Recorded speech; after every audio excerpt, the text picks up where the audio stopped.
Welcome to the Great Plains Association for College Admissions Counseling Virtual College Fair. We are so excited to have you participating in this event. We have some fantastic schools here with us today. My name is Lucy. I will be your facilitator. Before we get started, just a few housekeeping items. Your camera and microphone are off, so the panelists cannot see or hear you. You can use the Q&A button on your screen to type your questions to our presenters at any time. And this is just one of many sessions happening, so please be sure to check out our schedule on the website for future events. And this presentation is being recorded and will be available at strivescan.com/GPACAC. Now I'd like to turn it over to Amy. Thank you so much. Thank you, Lucy. Welcome, everyone. This is Preparing to Navigate the Financial Aid Process, put on as part of the virtual 6x6 StriveScan Fair hosted by GPACAC, the Greater Plains ACAC. And we are so excited to be able to offer this opportunity to you and your family to learn more about the financial aid process and have a little more confidence as you get to approach and start that process. For many of you for the first time, some of you for the third time after October 1. So we have two panelists today, two professional financial aid representatives that will be presenting. The first is Vicki Hendrickson, the Director of Student Financial Services at the University of Tulsa. And the second is Angie Zorlin, the Assistant Director of Scholarships at Wichita State University. And we are so thankful to have both of these women here to speak on their experience and the financial aid process. So without further ado, I want to go ahead and turn it over to Vicki and Angie. Good afternoon, everybody. We've got a lot of information to cover, so I'm going to go ahead and launch into our presentation that we have, and I'm going to go ahead and share my screen.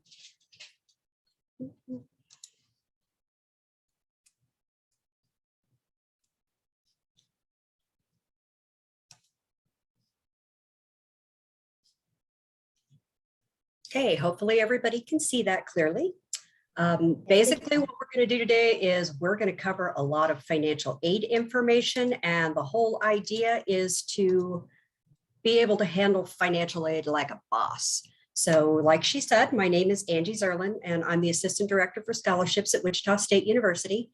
Vicki Hendrickson from the University of Tulsa is also going to be co-presenting with me. So we're going to take things basically in different sections. If you have questions, use that chat or use that Q&A section to be able to ask your questions, and hopefully we can get all the questions answered for you. So the first thing that we want to look at is basically what today's topics are. What are some of the things that we're going to cover? Free money is always the first thing. That's always the thing we want to concentrate on. We want our students to have as much of that as possible. So we're going to cover scholarships just a little bit. Then we're going to be able to take questions or go over the FAFSA information, what's some of the new information that's out there, basically how to understand and prepare the information that you need to have available. We're going to do some expert tips, kind of things that we've seen throughout our careers to help you do it smoothly. And then, of course, we'll have some questions at the end. Scholarship opportunities. First thing that we want to look at is the types of scholarships that are out there. Of course, merit-based is usually something that's strictly based on GPA, test scores, things along those lines. So each school is going to have a different way that they do this. So you want to make sure that you're checking with the schools that you're interested in, making sure you're getting all of the information from them regarding deadline dates, priority dates, anything that deals with that. If you're dealing with athletic scholarships, those are usually run through the coaches at each of the different institutions. So you're going to want to make sure that you've been in contact with those coaches and that they know you're there, and hopefully they've already been reaching out to you. Other things to look at is each university may have different ways of doing their scholarships. Some of those scholarships are going to be specific to the major that you're in. So make sure that you're checking with an academic advisor or somebody that can help you prepare in case there's a separate application for those types of scholarships. The other thing that we want to make sure that our students are doing is looking for outside scholarships. These are scholarships that are not tied to a specific university. These are scholarships offered from outside sources.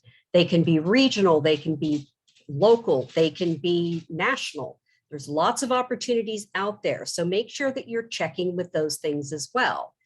Each state may also have different scholarship or grant programs. So for instance, we have the Kansas Board of Regents would take care of that for the state of Kansas. So the link for that would be kansasregents.org.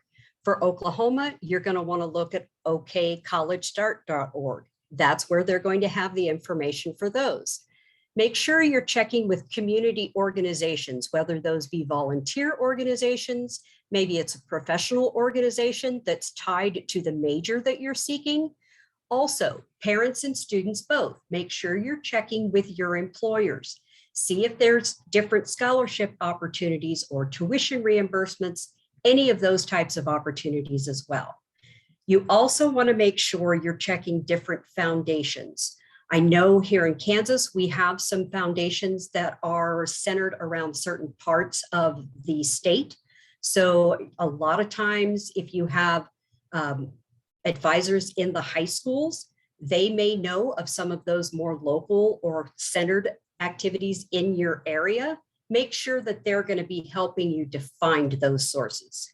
The most important thing to look at when you're looking at outside scholarships is you never want to pay a fee to apply for a scholarship. There's no reason for you to pay money to possibly get money. It just doesn't make sense to do that. So from this point forward, I'm going to turn it over to Vicki, and she's going to cover some basic FAFSA information for us. Thank you, Angie.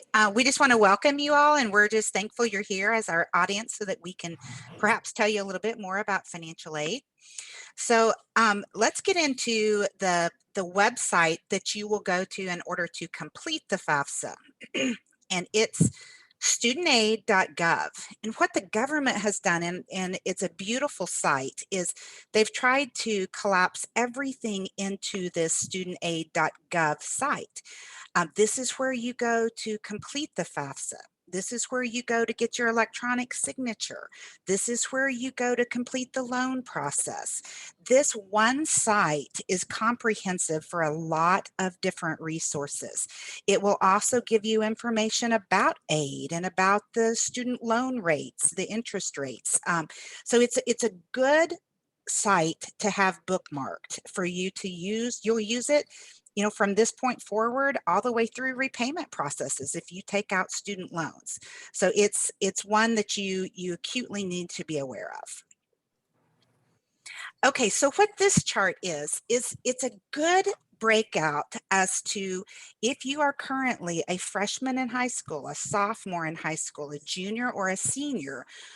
What FAFSA will you be completing? Now then, the government, when you get into complete the FAFSA, you're going to have to make sure that you're completing it for the accurate year. So like if you're a senior right now, you're going to be going to college in the fall of 22 and in the spring of 23. So you will need to submit the 22-23 FAFSA. Now then, when is it available for you to complete? This is the dates in that third column. It opens up this October, within just the next couple of weeks. October 1st of 2021 is when you will start completing your FAFSA for next fall, for next August when you go off to school. And the last column basically tells you what year of tax return will you be using to complete your FAFSA. So this is a great resource for you because some of the details of this can get a little cumbersome, and I think it's well laid out and well explained as to if you are a senior or a junior, sophomore, or freshman, when you will be completing the FAFSA and what information is needed. Okay, so when you're completing the FAFSA, everything is typically done online, so you need an electronic signature. As a student, you must have your own signature and your parents must have their own signature. Now then, how the government refers to these electronic signatures is through a name called an FSA ID, okay? For those of you whose parents might have applied for this, you know, several years ago, the government used to refer to it as a PIN number. They're now calling it your FSA ID. On that form, that studentaid.gov, you can go out and create an account. And when you hit on create an account, that is where you will set up your FSA ID. They're going to ask you just for some very general information. You're going to go in there, create it, have a username and a password, and then that is how you will log into the FAFSA, and that's your actual signature. Now then, you need to keep that in a very, very safe place and never share it with anybody, because that is how you apply for it and how you sign it. Now then, your parents will also need to be able to sign your FAFSA. It's important to remember the FAFSA is an application in your name. So you're completing the FAFSA, your parents are contributing information to your FAFSA. So they too will have to sign off on it. They have their own unique signature, meaning they have to go out and apply for it as well. Okay, so the whole process goes very, very smoothly if you're prepared for it. And so we always like to tell our students, do a little bit of homework ahead of time before you sit down to complete the FAFSA. Go ahead and have your Social Security number, your parents' Social Security number. If you have an alien registration number, have that on file with you. Have your tax return, your parents' tax return in front of you, ready, so that when you get to that section, it will help you complete all of the information that's necessary. Go ahead and pull information on if you have savings accounts, if you have checking accounts, if your parents have investment accounts, if you have any type of untaxed income. What this does is the more prepared that you are when you're getting ready to complete the FAFSA, the less questions, the less frustration that you'll have going through the process. It's a simple process, and millions and millions and millions of students file it on an annual basis, but just be prepared to set yourself up for the most success. What's really important to note, though, is that under the assets section, do not include your home and don't include your parents' retirement under assets. Those are kind of key mistakes that families make, and we sure don't want you all to make those mistakes. Now then, a second way to complete the FAFSA, we gave you a web address, which was the studentaid.gov. But this is a second way, and it's fantastic. It is an application, just an app, and you can do it on your phone. You could do it on an iPad. It's just super easy, and you just download it, MYSTUDENTAID, and basically you're going to go through the exact same process as what you would on the site. You will you can do all sources. You can use it to manage your loans. You can use it to file your FAFSA, to create your FSA ID. It's all comprehensive from the app.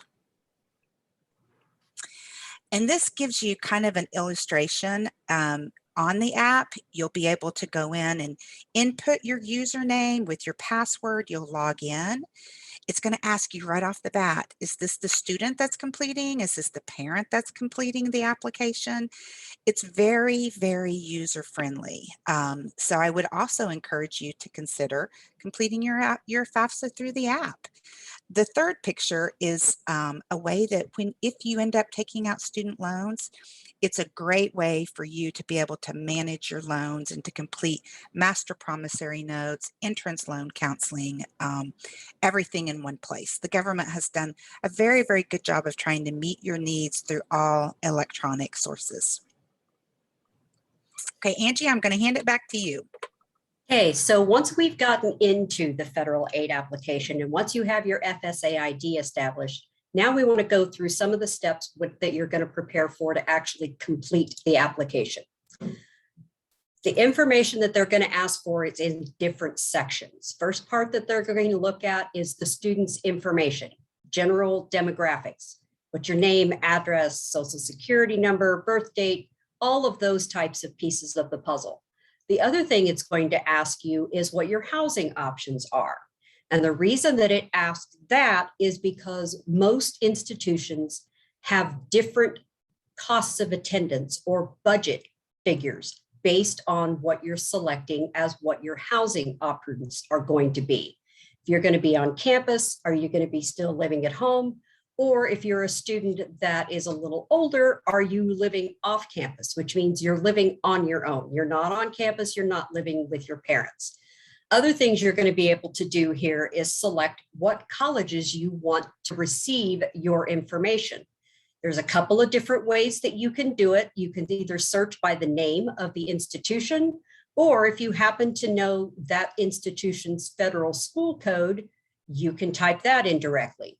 WSU's is 001950. Tulsa's ID is straight zeros across the board.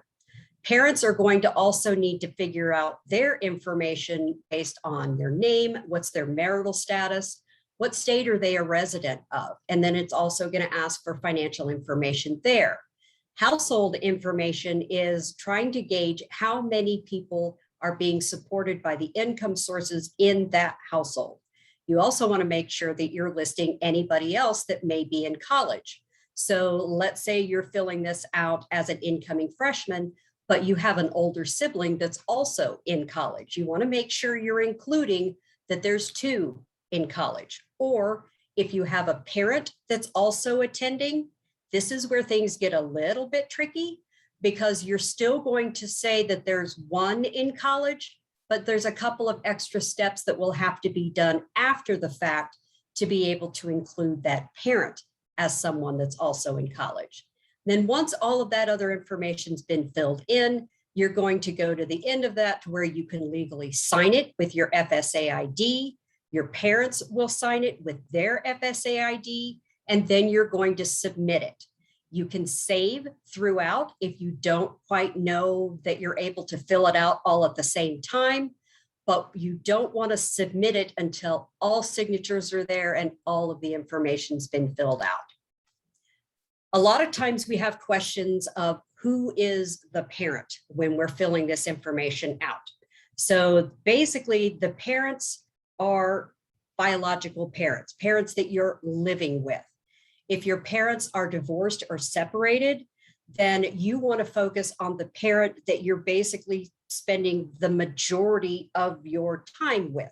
Who are you living with priority? So even if you have a shared custody situation, it's the parent that you're primarily living with. That's the information that you want to have in. If you have a divorced parent that is also remarried, then you're going to make sure that you're including that step parent's financial information as well. Because like I stated before, we're looking at the income of the household that you live in. If you're living with grandparents, aunts, or other family members, those are not considered parents unless they have legally adopted you. And there is a question as you're filling out your student information of if you're in a legal guardianship or ward of the court or any of those types of situations, that's going to be able to tell them what information they need to collect from you. Foster parents, legal guardians, they're not really considered parents in this situation, even though they're the ones that are supporting you at the time. The best way to do things, if you can, to make things smoother and more accurate is if you're able to use the IRS data retrieval tool. This is a way for them to be able to go directly to the IRS website and pull in the information that they need, instead of you as the parent or student trying to guess of what information they're looking for that's on your tax form. Some situations you're not able to use this. The most common one we will find is if we have parents that are married, but they're filing separately.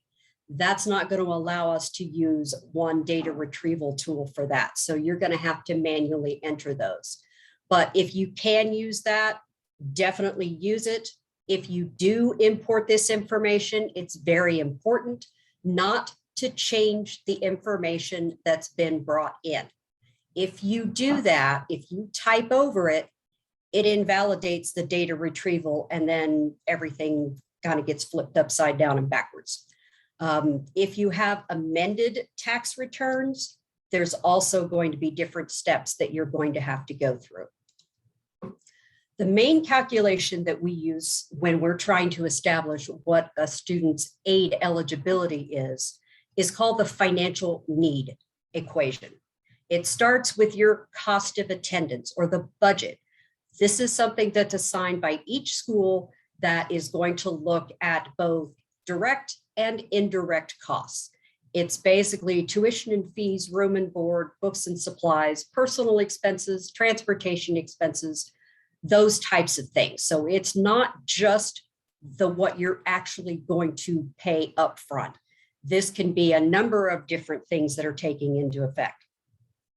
The next thing that we're going to do is we're going to take the results of that federal aid application, and that's called an expected family contribution number, or an EFC.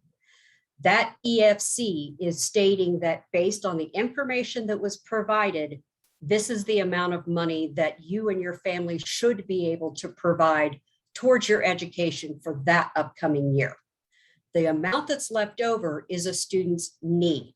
A lot of students are confused that need-based means they have to be grant eligible, and that's not necessarily the case.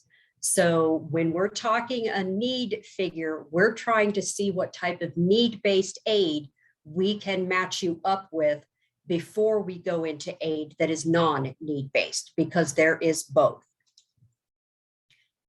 Some students don't realize how many students actually use financial aid, and 82% of students in college actually receive some type of financial aid. So it's not just a few people here and there. It's very, very large number. There's different ways to pay for college, because federal financial aid and scholarships are not something that can just cover everything. We try to encourage parents to know, as early as possible that, there may be some things that they're going to have to help with. So these are some of the different ways that you can help to prepare to pay for those college expenses. Personal funds are a big thing. So if you have savings accounts that maybe your parents have set up for you to be able to help college expenses.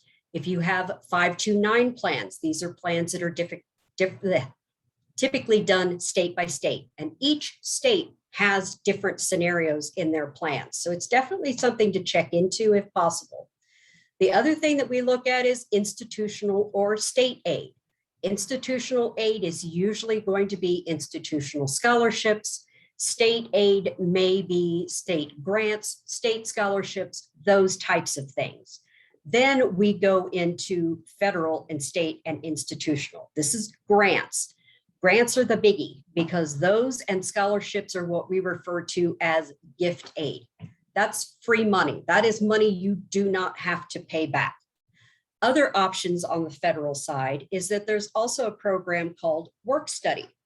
Work study is awarded as a need-based aid program, and this is a situation where the student will work at the university in a work study job, and they will actually get paid through some of these work study dollars to help to pay for those expenses. Then the last thing that we look at is student loans. There's a number of different types of student loans. And of course, we want to fill the gap with as much of the gift aid as we can. But 9 times out of 10, there's always maybe a little bit left over that we may have to do with student loans. So these are all of the different ways that you can prepare to pay for your college education. Vicki, back to you. Thank you, Angie. Okay, Angie briefly talked about the cost of attendance, but we want to show you a visual of it, and we want to just show you the breakdown of the cost of attendance. And it's important to note that every school has their own pricing structure. So let's talk first about tuition and fees. If you're going to a state-supported school and you live in that state, you most likely are going to have in-state tuition. If you're going out of state to a state-supported college, that institution might charge you a different rate than they charge their in-state students. They may be charging you out-of-state tuition, okay? Now then, if you choose to go to a private school, most private schools have one rate of tuition, whether you're in-state or out-of-state, and you will see what their price will be. So it's very important to understand what your pricing structure is going to be for your tuition. Now then, the cost of attendance components, you can just basically see them right here on this slide. It's tuition, it's fees. You have an allocation for room and board. You have an allocation for books and supplies. Then you have an allocation for like transportation and personal expenses. So think in your mind, this cost of attendance is basically a budget. It's what the government is saying. What would a student need in some type of aid to be able to afford to go to college, whether they're paying the institution or whether they need money to help them with just some miscellaneous expenses? What is the entire budget? And that's what you're seeing here is an estimated cost of attendance. Now then, it's also important to note the government gives flexibility to colleges to set their own cost of attendance. So just because you might see that a room and board or a book budget is something at one school, it may be different at a different school. So you want to make sure that you're understanding what is the cost of attendance at the schools to which I am applying to. Understand their breakout of it, okay? Now then, and Angie talked about this, but it's so important to just kind of drill in and give a good understanding of this. There's two different components to a cost of attendance. One is direct costs, and then a second slide that you're going to see in just a second is indirect cost. Direct cost is what you're going to pay the university that you attend. That's going to be tuition and fees. If you live on campus, you are going to pay that institution for your campus, to live on campus for your room. If you purchase a meal plan through that campus, you're going to pay them for their meal plan. Then if they have any other expenses associated with the institution, perhaps some fees, parking permits, orientation fees, different things like that, that's going to be a direct cost that you pay the institution.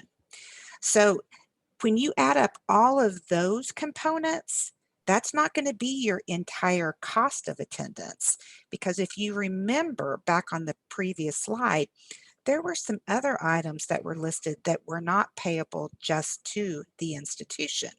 So it's important to remember. Now then, Angie, let's go ahead and move to the indirect costs. The indirect costs are your books. If you choose to live off campus, you're going to have that your housing becomes an indirect cost. If you're living off campus and you don't take advantage of a meal plan, that could also be an indirect cost. And then transportation and personal. So the government allows you to have this money in your budget or in your cost of attendance to help you be successful in college, but it may not be a cost that you have to pay the institution. Now then, what I think is so important about understanding these different cost factors is you need to know how much you're going to pay the institution. These indirect costs, you might be able to cover those out of just your own monthly budget that you or your parents are currently upkeeping at this time in your life. If that's not possible, then you'll have opportunities through different sources of aid to even cover these indirect costs. Okay, so let's talk a little bit about how do we construct our aid packages and how do we fill in these gaps. So you're going to come in with the aid office is always going to assign a cost of attendance budget to you. That's the budgets that we've just spent some time talking through. We're going to come in and we're going to give you gift aid, which is your scholarships and your grants. Gift aid, once again, is something you do not have to work for or repay. It is exactly what that terminology indicates. It's a gift. You could potentially have work study. Work study is an opportunity on campus where you work and you get paid for that. You need to understand from the school that you're attending, does that money get applied directly on your account, or are they going to pay you and ask you to turn around and pay it back to the institution? Or are you going to use that money for an indirect cost? So there's different aspects of aid packages that you need to understand. That's your choice as to how you're going to apply your money. You have loans. Loans can be need-based and can be non-need-based. Loans will credit the account if it has paid off your account and they create some type of a refund, then that money will be given back to you. Now then, there's going to be situations where you have applied all of your gift aid, you're applying your work study towards your account, you've applied your loans, and you still have a gap. Just happens. The cost is more than what you have received from the institution and from the government. Well, what are your options for that gap? Your options are perhaps you've had a 529 savings account that your parents have been saving for multiple years throughout your life. Perhaps you had a summer job and you earned a lot of money and you saved it. You socked it away for this exact purpose. Perhaps you applied for several outside scholarships and you were given outside scholarship and that funding is going to come in. So you have options that are available for you through that. But the government also offers your parents the opportunity to borrow a parent loan. And how that amount is determined is we have that cost of attendance or that budget number. We subtract out any of your gift aid, your work study, your loans, outside scholarships, and whatever is the remaining figure at that point could be what your parents could borrow in a parent loan through the government. So they have options. Now, the parent loan is based off of credit, so sometimes there can be some issues with credit, but in most cases, there's options to cover that gap. Okay, so you get your notification that you have been sent your offer letter. And most schools have it out on a portal, which indicates that you will log in and you're going to be able to see this offer letter. And it should be broken out into scholarships and gift aid, which could be scholarships and grants, work study, loans, and then maybe parent loans or private loans. So what's important to really stop and look at is when you've been offered a scholarship, what percentage of the cost is your scholarships paying for? Is that scholarship renewable? Is it renewable for 8 semesters? What happens if it's a scholarship that was offered to you as a business major, but you change your major and you go into arts and science? What happens with your funding? How will the scholarship be renewed? Do you always have to be full-time? What's your grade point average have to be in order to get your scholarship renewed? There's a lot of questions that you need to understand from these specific institutions that you've received your offers from to make sure that you understand the value of the scholarship you've been offered, and will I be able to get this for the entire 8 semesters that I'm attending school? Now then, let's move to work study. How much money have I been allocated for work study? And how does that allocate into the number of hours that I work per week? So, they should give you a rate that you're going to get paid. They're going to give you the opportunity, does this get paid to me directly? Or is this a school that will allow me to apply it towards my account? These are questions that you should ask and understand about work study. Work study is a wonderful opportunity, and if you're given that, we always recommend that our students take advantage of the work study. Now let's talk about loans. We should always be responsible when we're borrowing loans. Loans do have to be repaid. I always tell my students, if you need the loans in order to be able to afford college, I absolutely tell my students to take out those loans. It's the best investment you can make in yourself. However, if you don't need that loan to pay off your college, we don't recommend that you take that money because it is something that's going to have to be repaid. And so borrow wisely. Okay. And when you do borrow, understand the terms of the loan, understand the interest rate, understand if they're taking fees out, some type of an origination fee. When does the loan go into repayment? What kind of, do you have a grace period, which means from the point that you graduate and to the point that you go into repayment? How many months do you have before you go into repayment to get you on your feet, to find a job? There's a lot of details that go into these loans. Lastly, and we can speak about this from a perspective of federal loans versus private loans. The government does have limitations as to how much they let students borrow. Typically, freshmen can borrow a total of $5,500. Sophomores can borrow $6,500. Juniors and seniors can borrow $7,500. And there are just times that students need to borrow, a little bit more than that. And so private student loans are available to students. Oftentimes you need some type of a credit-worthy cosigner for those applications, but there is some availability for that. But it's really important that you understand the terms of that loan, understand the interest rate, how it's set up, how long will you have to repay that private loan. Just kind of weigh them out and be educated on the terms and conditions of your loans. Okay, Angie, I'm going to hand it back to you. Okay, so next what we're going to take a look at is some different tips, some different things to help make this process a little smoother for you. So first thing a lot of students ask, how often should I apply for scholarships? You want to apply for scholarships as often as you can. When it comes with institutional scholarships, they may have different applications, they may have different time periods. Make sure that you're checking with your advisors. They can usually keep you on track with those, but check with your institution.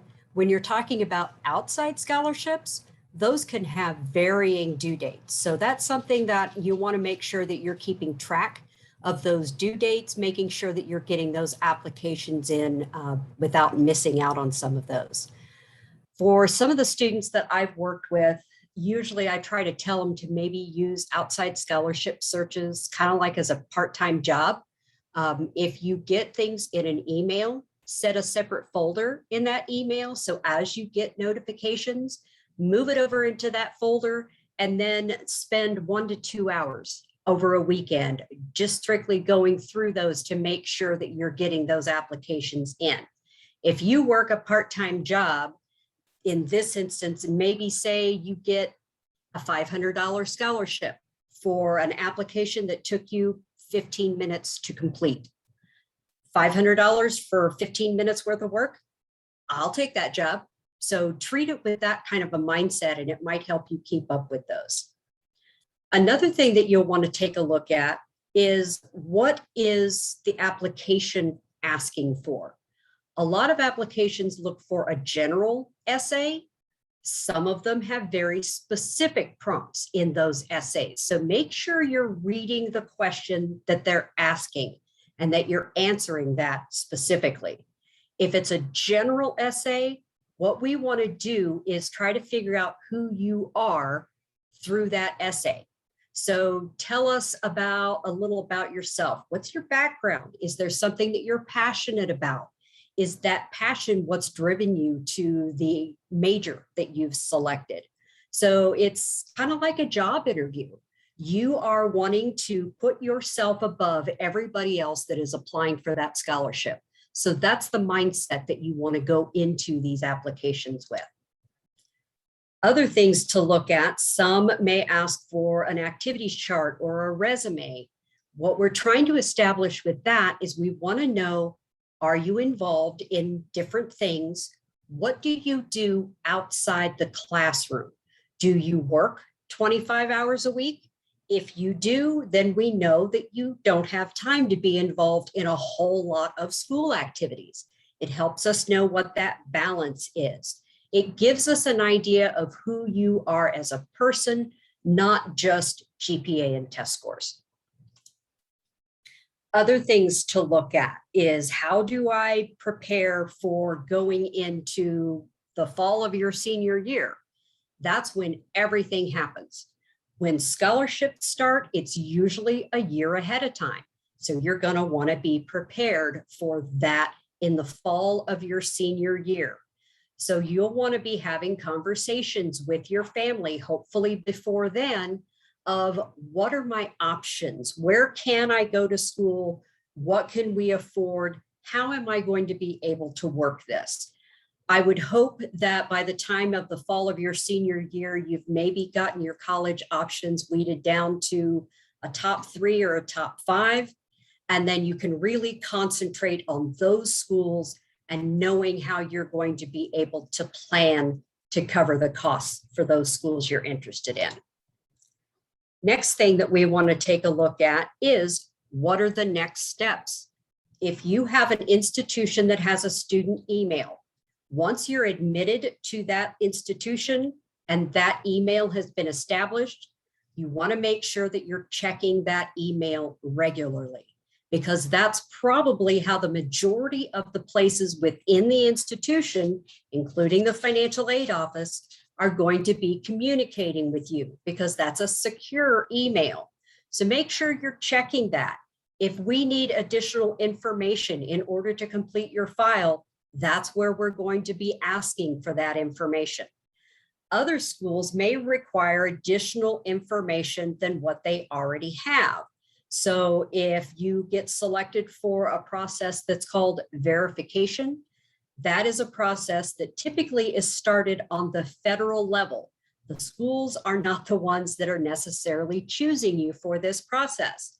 It's a matter of kind of doing a double check of, let's just make sure that the FAFSA information that you completed really is the information that we need. So they may just ask for a simple, how many people are in your household? How many people are in college? Where are they going to college? And information from your taxes if you didn't use that data retrieval tool. So it's just a double check. Other things within that award offer are going to give you the chance of, do I want to accept this? Do I want to decline this? And the earlier you can make those decisions, the earlier that school's going to be able to prepare to make sure that you're covered. Another thing that we want to touch on is, since we know that the financial information you include on that FAFSA form is basically 2 years old, there's a lot of things that can change in that time frame. So if you have a situation where there's been a loss of income or a loss of job, or there has been out-of-pocket medical expenses that are totally beyond your control that need to be handled. If there's a one-time income, let's say you got income from a relative, but then you turned right around and that income was used to pay off a mortgage, or something where that you had that money, but you really don't have it anymore. Changes in marital status, bankruptcy status. There's a lot of things that can change. If that's the case, make sure that you're reaching out to the people at the financial aid office of the school you're attending to see what you might need to do to make changes to that information on that federal aid app to truly reflect what your current financial circumstances are, because that's what we have the ability to do based on the legislation that's written up for this. So don't think that you're stuck with what's there if there have been drastic changes. We can help you with that. Please be sure to reach out. All right, Vicki, you want to wrap it up for us? Sure. So that's basically, in a nutshell, that's the financial aid. We encourage everybody to apply to see what your opportunities are and give us a chance to see how we can help you obtain your goals of attending college. Thank you. Thank you everyone for joining. I just want to share my screen for a final notice for you all. And so when you close out of this window, there will be a link to a very quick 5-question survey, and we would appreciate any feedback that you can provide. We encourage you to check back for our schedule and sign up for more sessions, and you'll be able to find this session's recording as well as others at strivescan.com/GPACAC. Thank you very much and have a fantastic evening.